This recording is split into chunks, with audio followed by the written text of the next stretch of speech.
Evet arkadaşlar, bugün bu Seat Leon'un disklerini değiştireceğiz, fren balatalarını değiştireceğiz. Bir de zamanımız olursa arka amortisörleri değiştireceğiz. Büyük bir ihtimal bu arabanın şu zamana kadar fren diskleri hiç değişmemiş. 2014 model araba, kilometresi de 304 binde. Geri bakımlarına baktığımda balatalar değişmiş ama diskler hiç değişmemiş. Onun için diskleri değiştireceğiz. Bir de balataları da değiştireceğiz. Onlar da bitmeye geldi.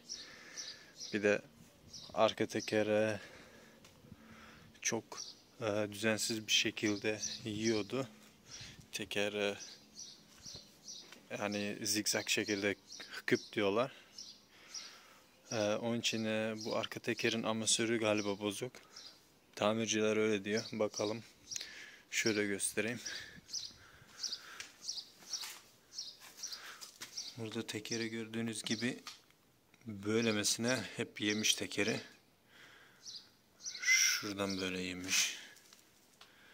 Yani bunun sebebi de amortisörün bozuk olmasından kaynaklanıyor diyorlar. Onun için amortisörleri de değiştireceğiz.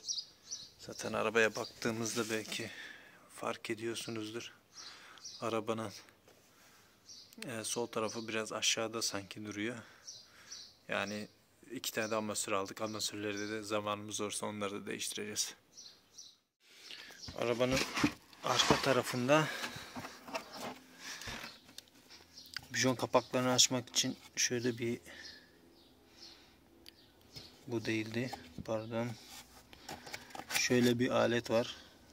Bununla bijon kapaklarını rahatlıkla sökebiliriz. Hemen göstereyim.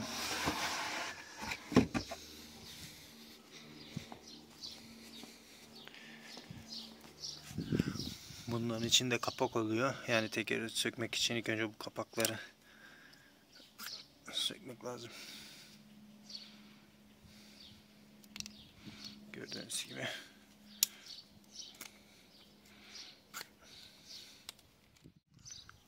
Önce araba yerdeyken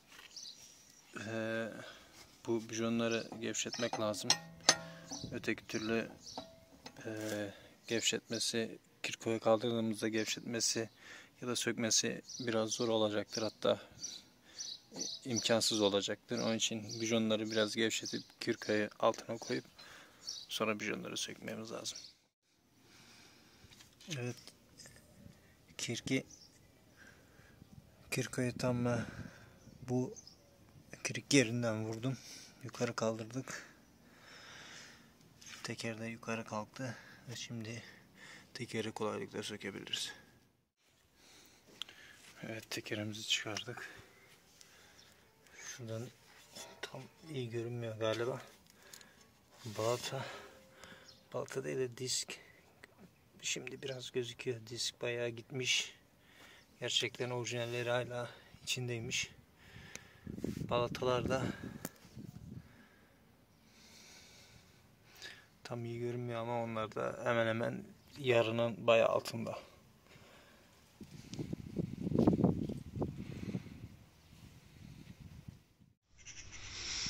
Şimdi fren balatasını değiştirmek için, sade fren balatasını değiştirmek için burada görülen bir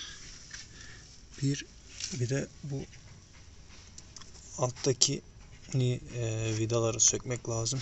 Pardon, şu. Bu bir.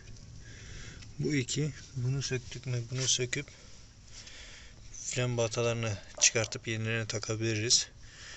Fren diskini değiştirmek için de bunu da sökmemiz lazım. Bu da şurada bir tane tutuyor. Bir de altta bir tane tutan vida var. Onu da söktük mü, yani bunu komple çıkartıp buradaki vidayı da söküp bunu çıkarmamız lazım. Ama genelde bunlar paslanmış oluyor ve çıkması gerçekten zor oluyor. Onun için şimdiden biraz VD40 sıkalım biz buralara. Biraz pasları sökülmeye başlasın. Birazdan söktük mü fazla beklememize de gerek kalmaz.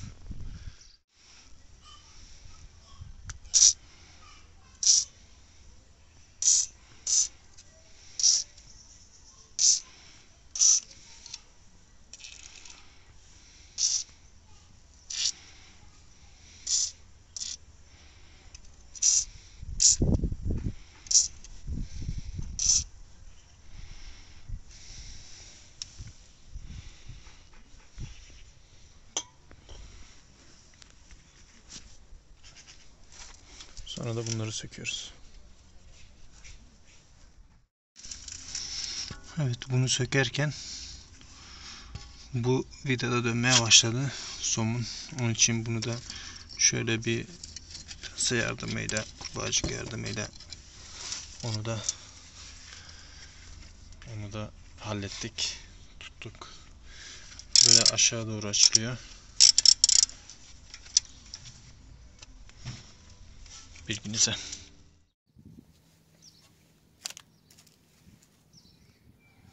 Şimdi bu vidaları söktüm. Cırt cırt yardımıyla hemen çıkartır çıkarmaz bunu buraya bir yere cırt cırtla tutturmamız lazım. Şu hidrolik kablosuna zarar vermememiz lazım. Bakalım bu buradan çıkıyor mu? Çıkarsa belki işimiz daha kolay olur. Büyük ihtimal çıkıyordur da yani iz kalsın öyle. Bunu buradan çıkardığımda buraya bir yere cırt cırtla tutturmam lazım.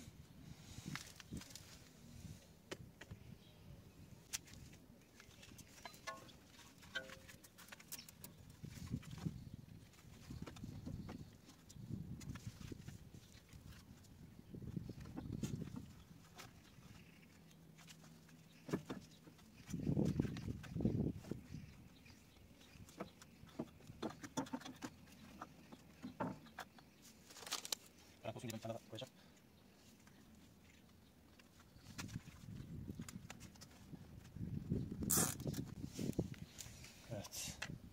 Şasenin şurasına çıt çıt tutturdum.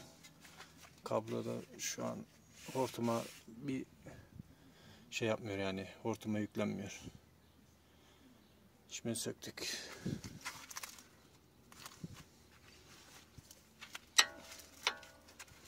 Bunlar balatalarımız.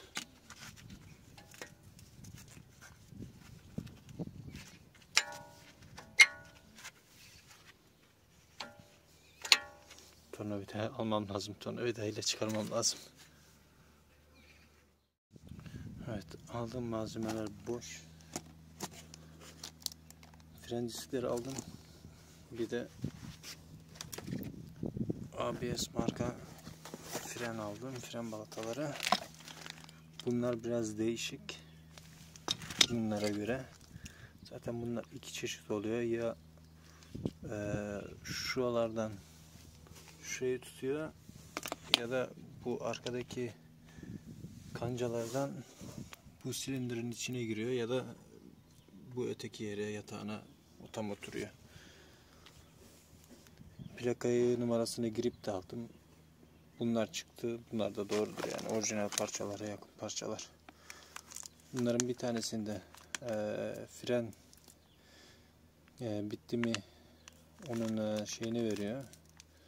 Uyarısını veriyor. Onun soketi var. Bu tarafta çıkmadı. Bakayım. Evet, bu tarafta çıkmadı. Büyük bir ihtimal öteki tarafta onları takmamız lazım. Bu tarafta da bu normal olanları takmamız lazım. Tekrar VD40 sıktım buralara. Çünkü buranın arkası pas tutuyor. Açılmıyor. Ama ilk önce şunu da sökmemiz lazım. Kaliper yatağını. O da şuradaki iki tane, bir burada bir şu alttaki vida yardımıyla onları söktük mü bunu da kolaylıkla sökebiliriz.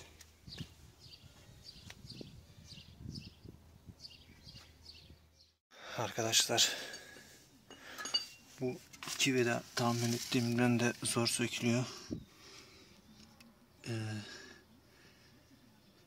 Acaba fabrika böyle torkunu yüksek mi sıkmış bilemiyorum, ya da hiç değişmemişse tabii ki paslanmalar sonucunda da açılmıyor olabilir.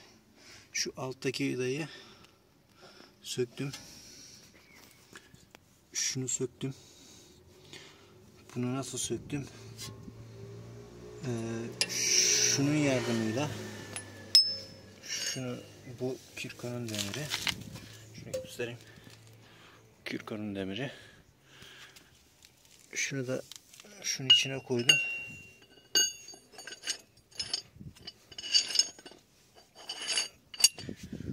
Bunu bunun içine koydum. Tam buraya sığıyor. Bu açıyı da kurtarıyor. Öyle ileri geri yaparak söktüm. Benim tabii ki bir tane de makinem var. Şu tork makinesi. Yani çekiçli tork makinesi. Bu güzel. Bununla da denedim. 400 Newton'da denedim hatta. 400 Newton'da denedim. Olmadı. Ama biraz ileri geri yaptım. Biraz hani böyle gevşesin. Ondan sonra tabii ki VD40 bu da iyi işe yarıyor. Az bir şey böyle açıldığında zaten bu içine sızsa pasları söküyor. O zaman açılabiliyor. Ama çok sıkışmışsa, paslanmışsa, hiç ileri geri oynamıyorsa açılmıyor. Şimdi şunu sökeceğim. Şunu sökeceğim. İşte bunu da bu yöntemle sökemeyeceğim. Çünkü açısı, borunun açısı burayı kurtarmıyor. Şöyle. Borunun açısı burayı kurtarmadığı için biraz kısası olsaydı belki olurdu. Bakalım, tork makinesi de sığmıyor oraya. Bakalım elde işte ileri geri yapıp biraz gevşedikten sonra bundan sıksam, bayağı sıktım zaten, yerleri görüyorsunuz hep pas oldu. Açılabilir. Ama öteki türlü şu alttakiyle belki yarım saat uğraştım. Zannedersem bununla da yarım saat falan uğraşırım. Yani bu biraz zaman alıyor. Ötekiler kolay açılıyor. Bu da belki bir 10 dakika uğraştırır. Çünkü arkasında pas tuttuğu için. Yani hiç açılmamış, normaldir. Paslıdır. 304.000 kilometrede. Araba, yani ne olacak. Bakalım, uğraşmaya devam. Arkadaşlar, bu vidaların, az önceki vidaların, şunun bir de bunun açılma yöntemi aşağı doğru ya da bu tarafa doğru, yani saat şeklinde. Şimdi buna çekiçte biraz vurmamız lazım. Onu da şöyle biraz gevşetmeye çalışacağım. Gösteriyorum sadece.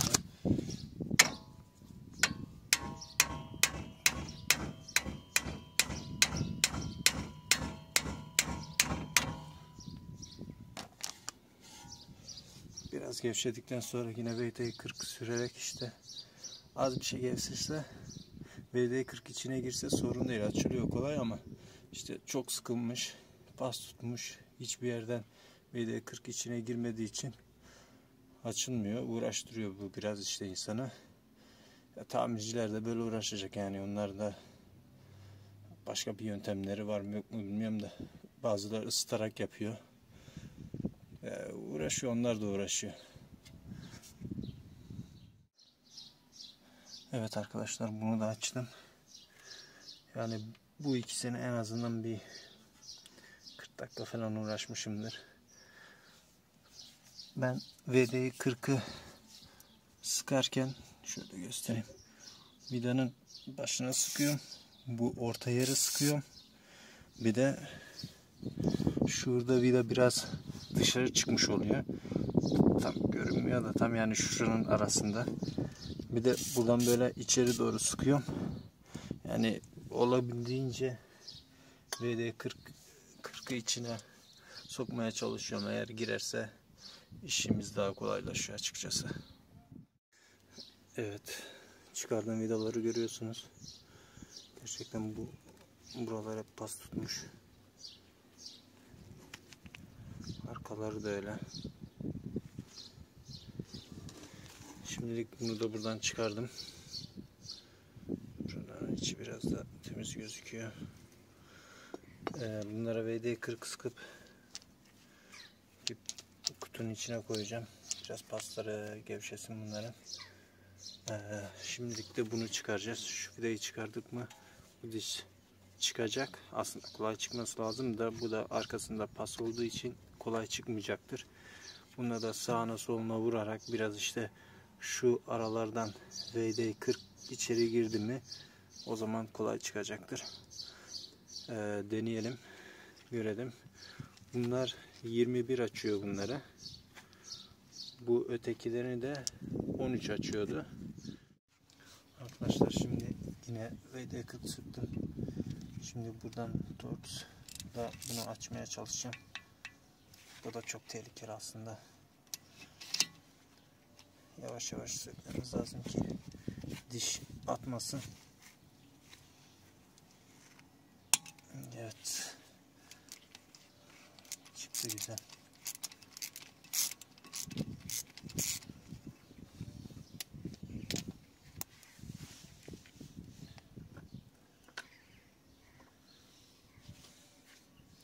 Şunları da şu bakın içine koydum. Böyle bir kutu yaptım. İçine de VD40 sıktım. Buna biraz burada pası sökülsün.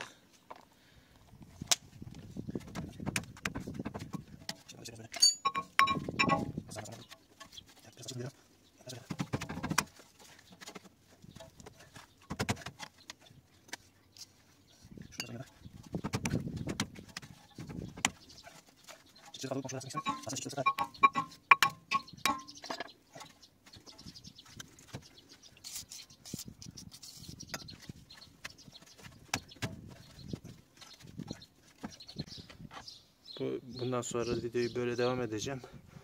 Aynı şekilde yapıp bunu çıkarmaya çalışacağım. Evet arkadaşlar, bunu da çıkardık. Buna da en azından bir yarım saat uğraşmışımdır. Galiba hiç değişmediği için bayağı kaynak olmuş, paslanmış, çok kötü olmuş. Galiba buralarda normalde bir yağ sürüyorlar paslanmasın diye. Da var mı yok mu bilmiyorum. Az önce tornavidayla denemiştim çıkarmayı. Tornavida kırıldı. O da tornavidanın şeyi burada duruyor.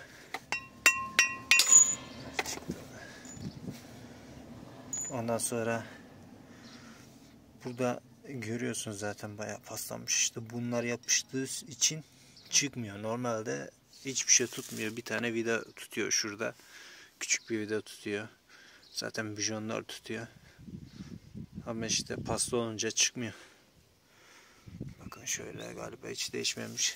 Diskimize bakarsak diskler görün çok kötü yani. Ve 304.000'de orijinal diye biliyorum çünkü bakım geçmişlerine baktım hiç değişmemiş.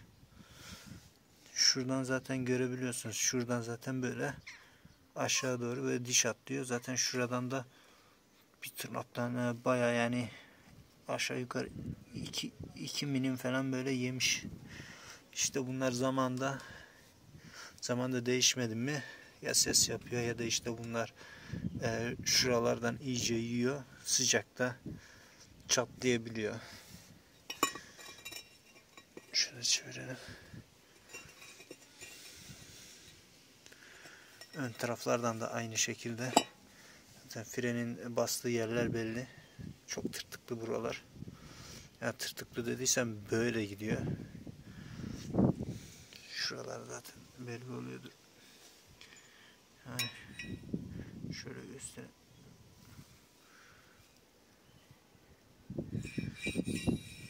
Gitmiş. Değiştireceğiz. Çok zordu.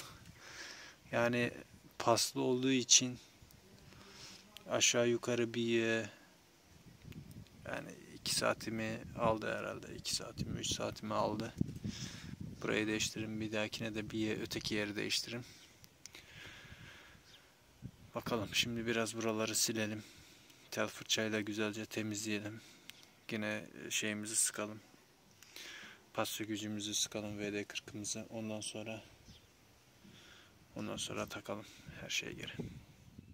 Evet arkadaşlar, bu yeni fren diskini açtım. İçinden vida çıkmıyor. Onun için Bunu eski vidasını buradan çıkarttığınızda atmayınız, saklayınız.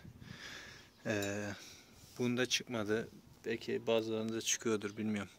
Boş almıştım ben. Genelde artık o vidalarda içine koymuyorlar ya da o parçayı bu vida içinde istiyorsan 1 euro 2 euro da galiba fiyat farkı mı oluyor bilmiyorum tam. Şimdi gres yağı aldım. Gres yağını buraya süreceğim. Bir de fren diskin bu arka iç tarafına süreceğim. Yani bu yapışmasını önleyecek. Yani bir de pası biraz önleyecek. Yani hemen erken pas olmayacak. Ben bunu kullanıyorum. Tamircilerde belki bunların daha iyisi vardır, şeyi vardır. Buna özel yapılmış şeyler, yağlar falan vardır. Ben de gres yağı vardı. Ben gres yağı kullanacağım. Yani hiç sürmemekten iyidir. Şöyle alalım bakın. Şöyle şuralara güzelce süreceğim ki bir dahaki sefer şey olmasın. Paslanmasın, yapışmasın. Ya zaten 300.000 kilometre olmuş, 304.000 olmuş, ilk defa değişiyor. Yani yapışması, paslanması normal. 2014 model araba.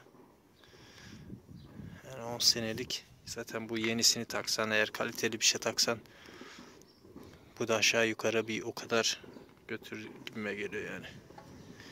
Yani 10 sene götürmese de 5 sene kesin götür.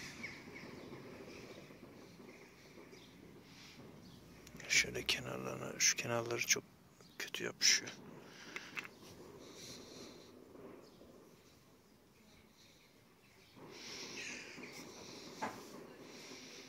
İşte her şeyin bir şeyi var. Mesela torkla sıksan daha iyi. Bize torkla sıkmıyoruz. Göz kararı sıkıyoruz. Bazen fazla sıkıyoruz. Bazen az sıkıyoruz. Bazen vida kırılıncaya kadar sıkıyoruz. Ama işte her şeyin bir yöntemi var. Bir ilacı var, şeyi var. İşte onlara göre yaptım mı aslında hiç bu kadar zor değil bu işler.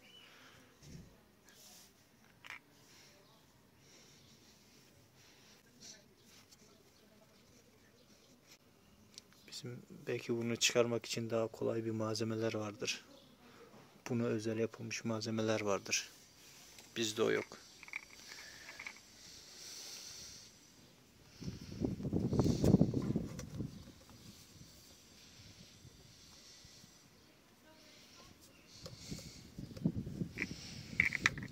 Bunu böyle sürdükten sonra ondan sonra takacağım yerine.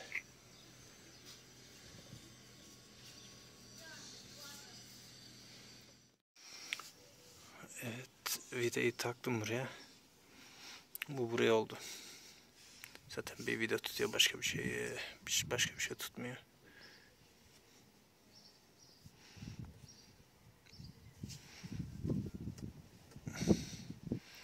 Evet, şimdi bunu da sağını solunu biraz temizleyelim. Bunu takalım. Ondan sonra balatalarımızı takalım. Bunun içine fren kaliperenin içine, ondan sonra tekerimizi yerine takabiliriz. Arkadaşlar şimdi bunu taktım. Kaliper yatağını taktım. Şimdi bunu takacağım. Bunu takmak için de balataları bunun içine yerleştirmem lazım. Ötekini de buraya koymam lazım. Şimdi frenler şey olduğundan dolayı oturmayacaktı buraya. Onun için bunu içeri doğru itiklememiz lazım. Onu ister basit bir böyle kurbağacık anahtarıyla yapabilirsiniz ya da su anahtarıyla, tesisat anahtarıyla, ya da fren bastırma malzemeniz varsa onunla da yapabilirsiniz. Evet, Evet arkadaşlar, ben de bu set olduğu için ben silindiri geri itmesi böyle yaptım. Bu aleti kullanarak yaptım. Dediğim gibi siz bunun gibi kurbağacık anahtarıyla da yapabilirsiniz. Şimdi arkadaşlar balatalarımızı takacağız. Bunların hepsi bu cırt cırt varken yapıyorum. Öteki türlü kabloya zarar verebilirim. Şimdi bunları açtım.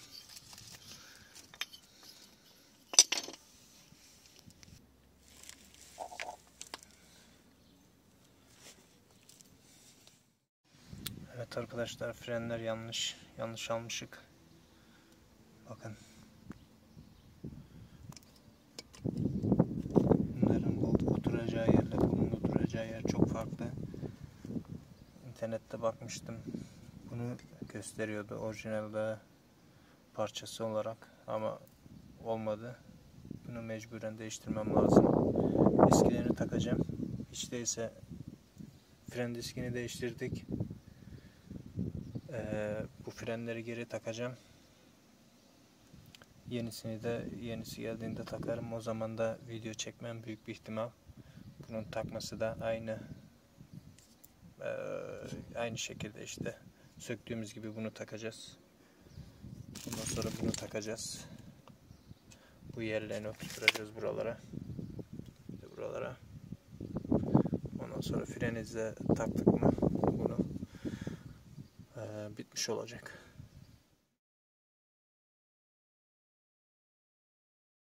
Arkadaşlar, tekerimizi sıktık. Şimdi kirkoyu indireceğim. Tekeri tekrar iyice sıkacağım. Ondan sonra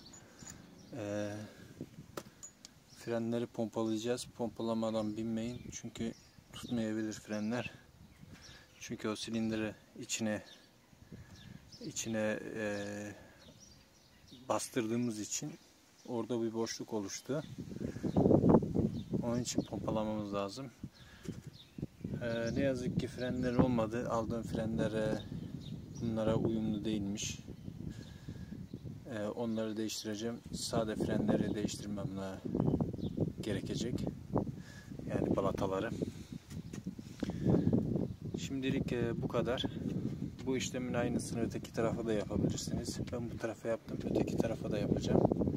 Arka tarafları da yapacağım. Yani bayağı bir yorucu iş. Şimdiden yapacak olan arkadaşlara kolay gelsin derim.